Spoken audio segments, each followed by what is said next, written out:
Olá, meus amigos, nós estamos aqui reunidos. Meu nome é Tereza Limeira. Vamos começar mais um Evangelho no Lar. Hoje estamos muito felizes com a presença de Carlos Alberto e junto conosco, Stanley Tenório também. Vamos todos vibrar no Evangelho de Jesus. E o capítulo que nós vamos ver, o capítulo 27, Pedi e Obtereis, do Evangelho segundo o Espiritismo. Se você quiser, já pode acompanhar junto conosco. Vamos iniciar com o título Qualidades da Prece. Para iniciar. Então a gente vai pedir a Carlos Alberto para fazer a prece inicial, para a gente poder começar a conversar sobre esse tema tão importante que é a oração. Eu também. Vamos lá? Elevar os nossos pensamentos ao alto, fazer esse encontro íntimo com Deus, Pai maior da vida, para agradecermos a Ele pelo dom da vida, pelas oportunidades que nos concede e pelas bênçãos de aqui estarmos, para trazermos esse tema que é tão importante e tão valoroso na vida de cada um, dessa conversação que ensina Jesus a termos com Deus, para encontrarmos com Ele na nossa intimidade maior. Obrigado, Senhor Deus, por hoje, agora e todo sempre. Graças a Deus. Então, de início a gente vai fazer a leitura e depois a gente vai conversar, pegando a essência do Evangelho dentro do tema, qualidades da prece. Quando orardes, não vos assemelheis aos hipócritas, que afetadamente oram de pé nas sinagogas e nos cantos das ruas, para serem vistos pelos homens. Digo-vos em verdade, que eles já receberam sua recompensa.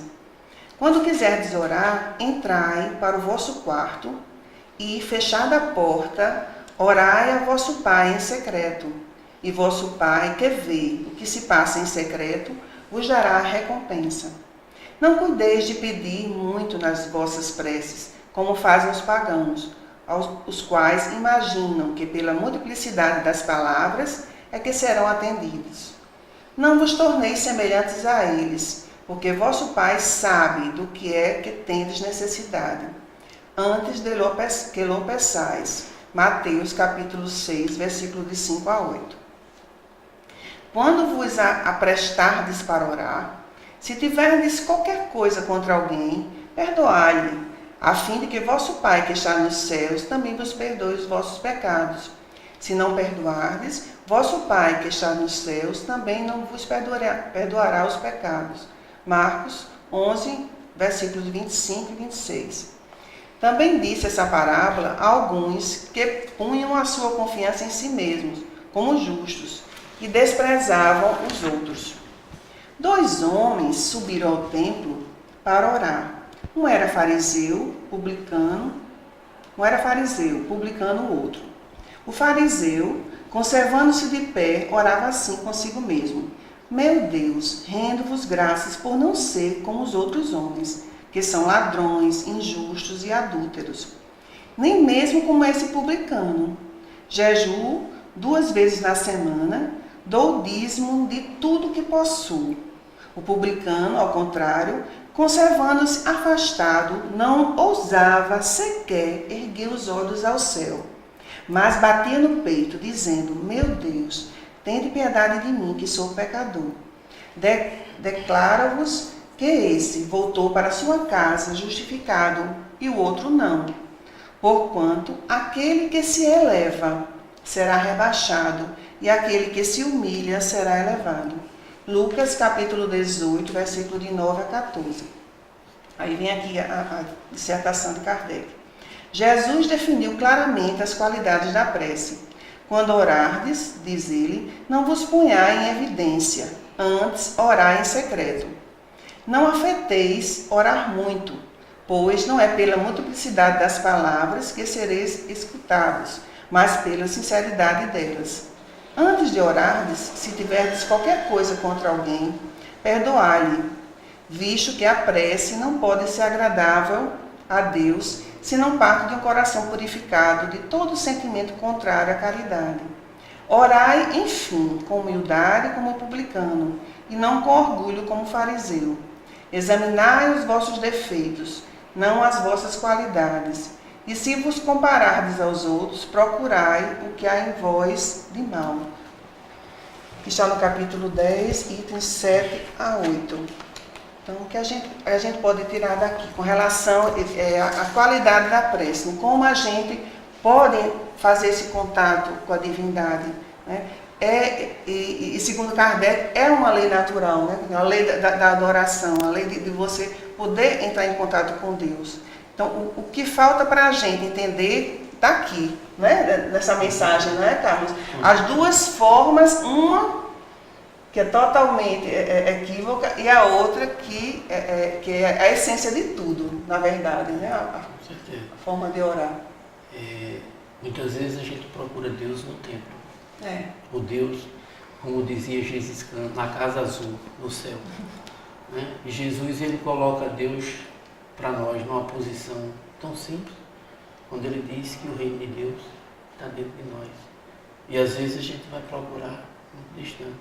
E o que eu acho interessante aqui, quando ele diz logo no início assim, que a gente deve orar em segredo, em secreto, porque em secreto Deus nos ouve com mais sabedoria. Primeiro entendendo aquilo que nós necessitamos, porque Ele já sabe muito antes da gente pensar. Né? E Ele está tão perto, tão junto de nós, né? Que às vezes dizem assim, a distância que há da gente para Deus é muito longe. É um caminho que a gente vai demorar muito para alcançar isso aí. Mas Ele, na verdade, está tão próximo de nós, na nossa intimidade, e às vezes a gente procura buscar Ele num lugar onde a gente sabe que Ele não está. Mas isso é até normal, porque vai assim pela ignorância ainda da criatura. Né? É mesmo. E aí a questão, quando ele diz assim, entrai no vosso quarto, né? Fechai a porta. E esse entrar no nosso quarto a gente pode também atribuir, né, Stanley, a mente, fechar e totalmente, para poder buscar a essência divina. Quer dizer, que todos nós temos esse poder, né, que a gente desconhece ainda, né? A gente está começando a estudar agora, né?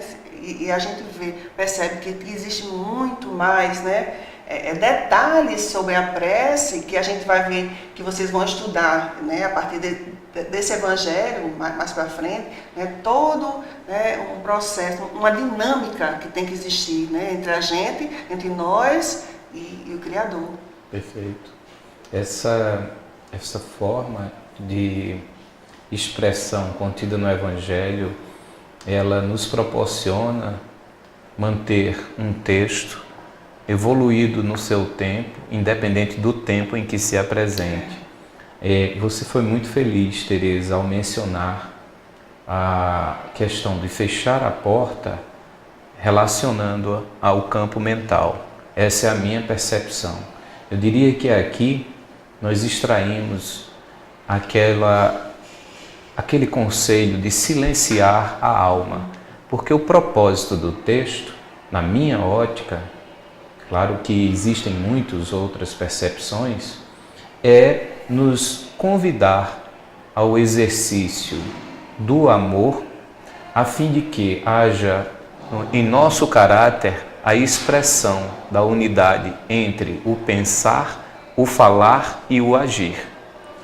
Tanto que há uma comparação entre o comportamento de dois seres que fazem a prece de forma distinta. Um com claro e inequívoco intento de apresentar-se diante dos outros, o outro fechado no recôndito do próprio espírito. E aí não poderíamos acreditar que, sendo Jesus o nosso modelo e guia, teria passado na Terra a exemplificar colóquios com Deus de forma complexa, desprezando aqueles mais humildes. Muito pelo contrário, as imagens que nós temos de Jesus é de aproximação e vivência inequívoca, justamente próximo àqueles mais necessitados, né? Os execrados no âmbito da sociedade. Então eu creio que esse contexto aqui é um convite para que nós silenciemos a alma, se desejarmos travar esse colóquio com Deus.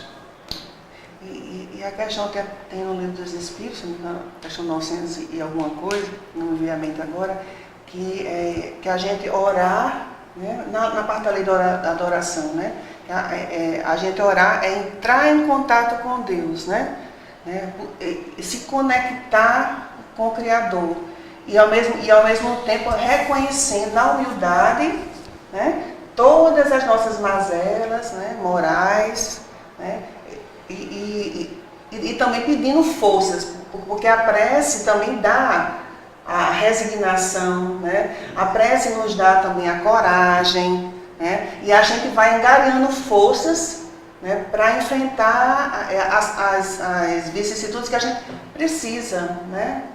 Precisa conviver, precisa assimilar as lições a partir das dificuldades, né? No livro Jesus e o Evangelho da Luz da Psicologia Profunda, de Joana, ela diz que o ato de orar, né, é uma expressão de humildade, né, porque todo o universo ele ora, todo ele nesse exato momento que nós estamos aqui, ou falando sobre o tema ou não, o universo está reunido nesse momento, né? E assim, e a gente vê que não é preciso a gente ir muito longe, nem se pedir muito a Deus, né? Uma historinha de um árabe, e diz que de noite o cidadão olhava de joelho para as estrelas, enquanto o sultão chegou para ele e perguntou o que é que ele faria, o que é que ele estava fazendo. Ele disse que estava ali agradecendo a Deus. Disse, mas olha, você acredita em Deus? Onde é que Deus está? Eu como rei, eu procuro esse Deus e não encontro. E ele aponta para o céu, para as estrelas, e Deus está ali. Quer dizer, muitas vezes a gente entende que pedir muito, né, vai ser aquilo que a gente vai alcançar. Mas assim, eu vejo que é uma coisa tão simples, tão básica. Pensando bem para mim já é uma das grandes orações. Não é? É o que eu digo sempre para as pessoas. Quando a gente tiver essa certeza do bem que o bem faz, a gente vai viver em constante oração. Porque você está emitindo naquele exato momento coisas boas. E para você. Independente das religiões, né? Desde as épocas remotas, né? Desde os povos primitivos, né? A humanidade já vem com essa essência, né? De buscar a natureza, de buscar respostas, né? De buscar entendimento, entrar em contato, mesmo, né? Sem ter noção da religião como a gente tem hoje, né? Os povos primitivos só tinham a natureza e a partir delas, né, eles foram se conectando na forma deles. Cada povo, né, cada crença tem a sua forma, como você mesmo falou, né? Você pode estar orando, fazendo bem, né? E orando, e a questão de orar é você buscar uma autoiluminação, né? Buscar, é uma forma de você viver em paz com você mesmo e com as pessoas que estão à sua volta. Perfeito. Isso. Perfeito. Mas eu creio que o Carlos também foi muito feliz quando ele disse que quando descobrirmos o bem que o bem faz, permaneceremos em prece. É um verdadeiro axioma, né? Isso. Porque, de fato, o nosso propósito aqui é viver em prece, desde que os atos nossos guardem consonância com os atos que esperam dos espíritos que estão em um contexto mais evoluído. Eu não creio ser possível, e aí a razão pela qual no texto vem a advertência, não vos assemelheis aos hipócritas. É bem interessante isso para nós espíritas, porque em verdade, quando nós analisamos o contexto de Hipócritas, nos damos muitas vezes a oportunidade de nos reconhecermos dentro do grupo, porque a pluralidade existencial proporciona isso. Então, no passado, quem sabe, não éramos nós os hipócritas e estamos aqui a falar hoje sobre a prece com esse novo olhar, como disse Teresa no início, em virtude de um propósito voltado para o estudo, mas sempre mirando a edificação. Então, esse texto, o Evangelho é muito rico. Demais. Não é? Cada vez que a gente lê, a gente, né, tem uma forma de olhar diferente, né? Perfeito. E essa forma de olhar, interrompendo você, eu tomo assim ponto como de consciência. Sim. Eu tomo ela como consciência. Né? Você primeiro lê, adquire o conhecimento. Perfeito. Quando você lê novamente, você vai abrindo a consciência e vai vendo que aquilo é certo, que aquilo é bom, é diferente. E aí é onde a gente promove, a gente passa a fazer a grande mudança que a doutrina espírita exige não, pede que a gente faça. Quando a gente amplia essa consciência, assim, aí a coisa muda. Perfeito. Né? Tem uma questão no Livro dos Espíritos, que quando eu li, eu me apaixonei por ela. A 909. Quando o Kardec pergunta assim, existe uma maneira, uma fórmula, de sempre que o homem cair, ele se levanta, ele se existe. E é tão insignificante que muitas vezes você não consegue fazer. É a vontade. E é essa vontade que eu entendo que Jesus disse que habita entre nós. Diz, vós, Deus habita em vós. Sim. Né? E a oração tem todo esse trabalho interno, né? De você parar para refletir, meditar sobre a essência da vida, por que nós estamos aqui, né? Por que estamos convivendo com essas pessoas, né? Que estão na nossa vida. Né? E o que a gente tem que aprender, né?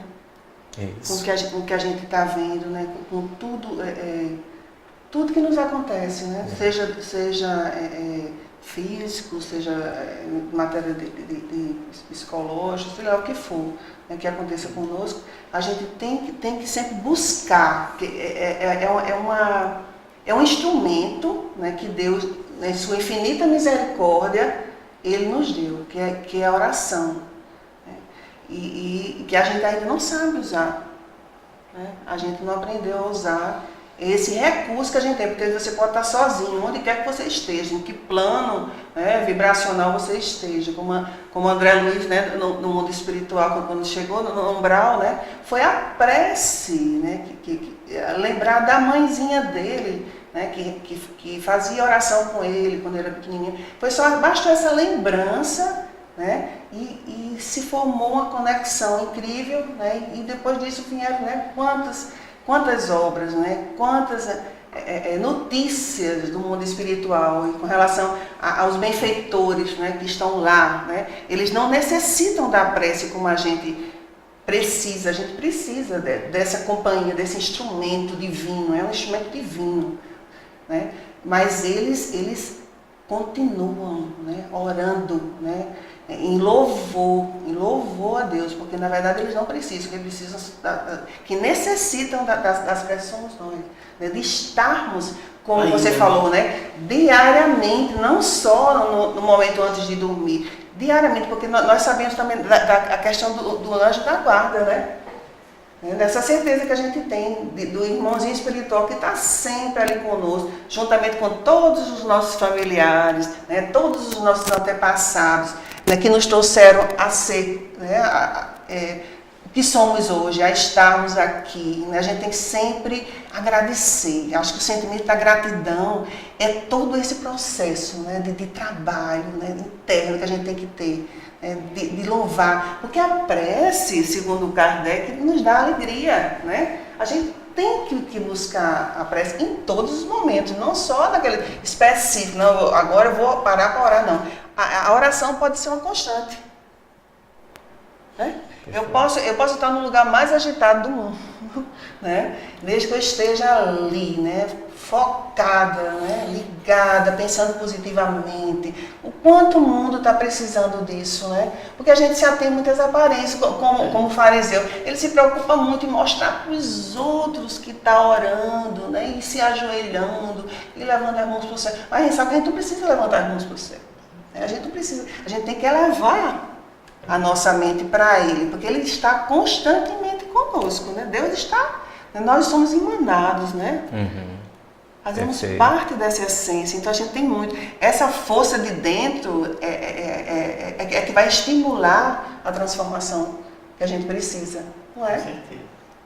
Perfeito, e não podemos também esquecer que o próprio silêncio, desde que prece. Essa conexão, é uma prece. Né? Então, eu costumo refletir sempre que mesmo diante da guerra é possível orar. desde que você consiga silenciar e travar esse contato, porque em verdade, para o nosso contexto atual, a prece se revela como um meio de desconectarmos dessa psicosfera densa que oprime e nos conectarmos com o nosso Pai. E quando mencionamos nos conectar com o nosso Pai, fazemos alusão a todos esses amigos espirituais que estão conosco, laborando e nos auxiliando, porque esta é a proposta de Jesus: amai-vos mutuamente como eu vos amo. Então, se não houver amor, como haverá transformação? Porque a dor já se revelou como um mecanismo extraordinário, mas para despertar, para transformar, só o amor. E não há como vivenciar amor se nós não tivermos a capacidade de nos desconectarmos desse apelo materialista predominante. Justamente, entendendo que esse amor inicia por nós mesmos. Sim. Para nós. Sim. Né? Que o mais difícil das criaturas é amar o outro, é perdoar o outro, desculpar o outro. Mas quando a gente começa a ver que eu que tenho que iniciar isso comigo, fazer esse processo em mim, é bem mais fácil do fazer no outro. Com certeza. Porque eu vou para o outro sem vergonha, sem medo, né? Eu não vou ter a ansiedade de esperar o que é que ele vai me dar de resposta, de troco daquilo. Perfeito. Mas você fazendo em todos esses sentidos, né? sem pré-julgamento. Porque quando Jesus diz também assim que a gente deve perdoar aquele que nos magoou ou que a gente também magoou, ele também está dizendo que não é obrigado a gente conviver mais com ele, Sim. com aquela mesma amizade, né? Sim. Mas que não guarda nos seus sentimentos, no seu coração, aquela raiva, porque isso é o que mata, né? E nesse sentido que ele quer desconectar. Desconectar, justamente. E se a gente for perceber que a raiva, o rancor, né, o ódio, tudo isso não está fazendo apenas o mal no coração, mas ele faz em todo um sistema orgânico que mais tarde gera uma doença e que essa doença leva a gente a encurtar a vida. Perfeito. Né? Ou seja, aí vem aquela grande frase filosófica: a vida é feita de escolhas. Se você escolher ruim, você é que vai ter que responder pelo que escolher. A questão do perdão, né, também, né? Do perdão, do auto-perdão, a gente tem que se dirigir a Deus e ao mesmo tempo pedir força, compreensão com as pessoas difíceis, né, igual a nós, né? A gente também tem que se colocar, né? Qual a forma melhor que eu posso conviver, né? Me ensina, me inspira, a gente tem que conversar com Deus intimamente, né? Como se fosse Ele é o nosso maior, né? Todo-poderoso. E a gente não tem que ter vergonha, né, de se abrir. E a questão da qualidade da prece, assim, nesse capítulo, a gente vê que, como você falou no início, é tão simples, mas ao mesmo tempo ninguém tem tempo, né? Ninguém tem tempo de parar, né, para meditar, para refletir, né? Que apoio a gente tem. Porque se a gente tivesse certeza, plena convicção, né, quanto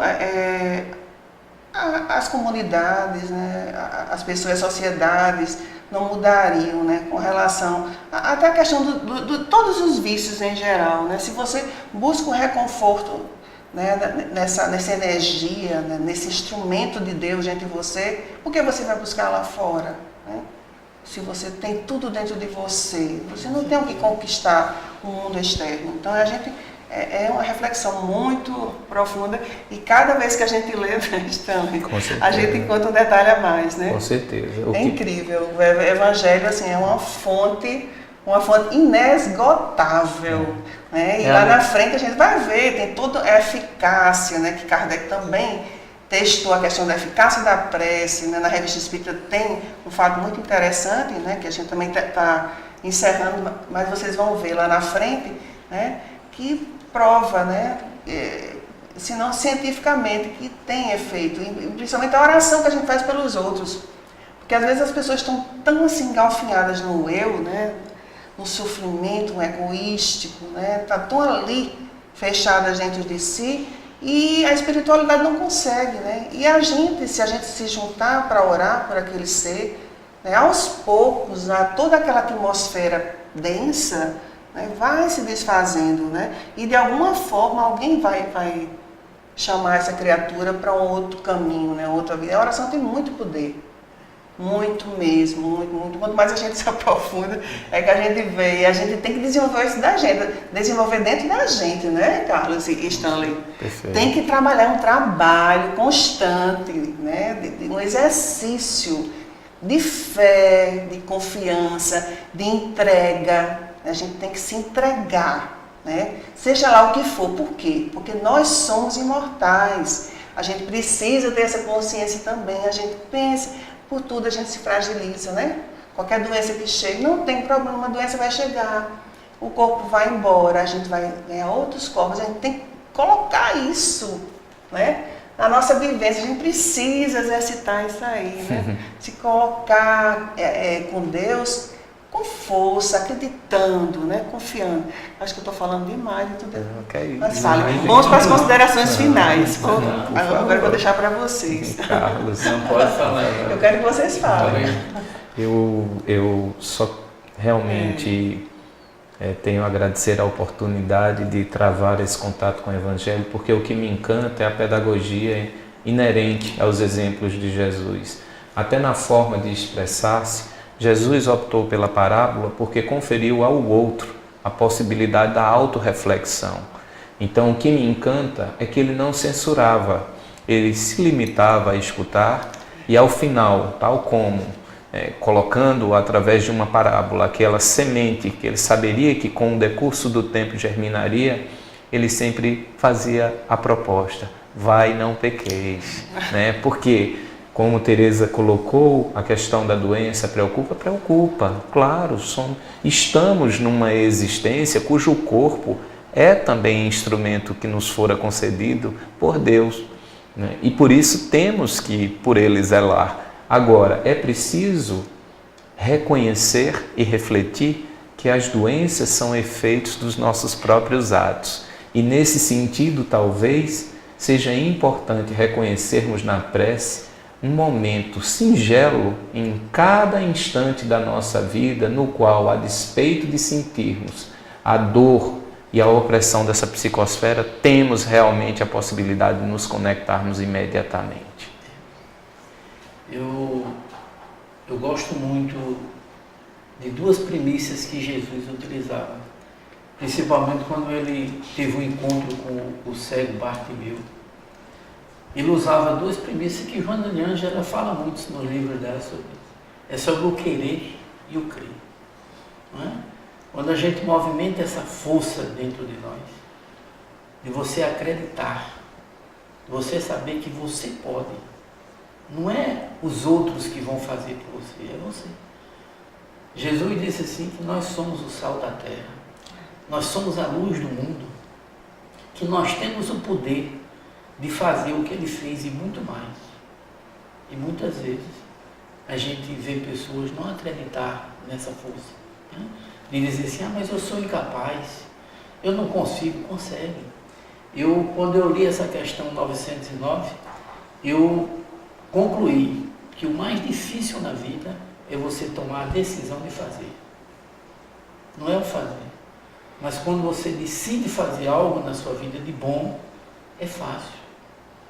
E reconhecer você, saber essa luz que você é, né? Porque nós estamos aqui, do berço ao túmulo, a vida somos nós que construímos. Então nós temos o poder de fazer e desfazer dela. Agora, como eu disse no início e repito, o bem, faça por você, porque para o outro, se ele não quiser... Perfeito. Então a gente só tem a agradecer a Deus, a Jesus, né, por esse momento tão importante, né, tão essencial. Eu acho que essa conversa, né, tem que estar dentro dos nossos lares, né, com os nossos familiares. A gente precisa divulgar bem, divulgar o poder da prece em nossas vidas. E para a gente se conectar com Deus pode ser em qualquer instante, não só nos momentos difíceis, qualquer hora. a gente pode ter essa assistência, desde que a gente tenha essa vontade, esse querer. Como o Carlos falou aqui, né? A gente precisa buscar e acharei, né? Bater e abrir-se-vos-á. Jesus disse tantas coisas de forma tão simples, né? Contando historinhas, como ele contou aqui, com relação ao fariseu, ao publicano, que são exemplos, né? Que em cada época da humanidade, na medida que a gente for evoluindo, a gente vai entendendo, né? Mais profundamente. E a gente só tem o sentimento de gratidão, né? Por a gente aprender, né? O que é essencial numa prece, como a gente deve se conduzir diante da oração. E esse capítulo, né, resume bastante, né, como a gente deve entrar em contato com esse Deus misericordioso, né, que a gente só tem a agradecer, sempre com gratidão, seu amor, que é de eterna misericórdia. Então a gente vai encerrando este momento, mas ao mesmo tempo vibrando por todos aqueles irmãos necessitados, encarnados e desencarnados que estão aflitos. E a gente vai pedir a Stanley, que já está concentrado, né, para vibrar, né, para a gente se fortalecer nessa fé maravilhosa, nesse poder que é a prece. Senhor, gratos estamos por termos tido mais esta oportunidade de nos reunirmos com nosso irmão Jesus e todos aqueles irmãos que conosco laboram na Tua obra divina. Se a simplicidade do Evangelho ainda nos causa estupefação, compreendemos que nosso nível evolutivo ainda não alcançamos o poder da oração. Mas mesmo assim, imbuídos do melhor propósito, estamos sempre, Senhor, a levantar a cabeça e a agradecer a oportunidade por compreendermos que só o amor é real. Portanto, agradecemos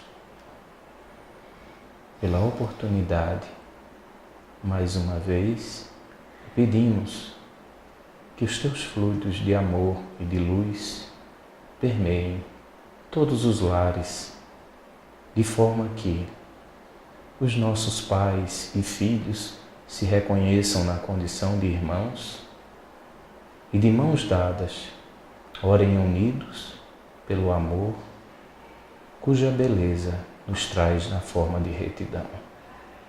Que assim seja. Graças a Deus. Vamos em frente. Obrigado, Carlos. Ixi, eu estava segurando, porque eu estava sentindo já a vontade de chorar.